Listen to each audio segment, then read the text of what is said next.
అలా చూస్తారే బయలుదేరండి. తమ్ముడు ఆధార్ని మీరు ఈ దారిని భవతి భిక్షాందేహంటూ మన గతి అంతే. నీ పంత నెగ్గించుకున్నావా త్యాగయ్య? తృప్తి అయిందా నీకు? మనం ఒక్క గడుపున పుట్టినందుకు, నేను పెద్దవాడిని అయినందుకు నువ్వు నాకు మంచి మర్యాద చేశావు.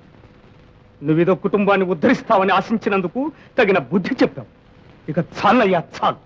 నీ ముష్టి సంపాదన నాకొద్దు, నీ సంబంధము నాకొద్దు. ఈ రోజు నుండి మీ కుండ మీది, మా కుండ మాది.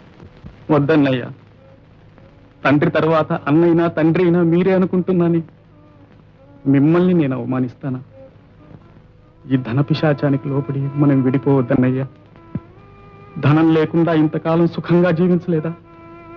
ధనవంతులందరూ సుఖంగా ఉన్నారా? నా మాట మన్నించండి అన్నయ్య. పుట్టించిన వాడు పోషించకపోడు.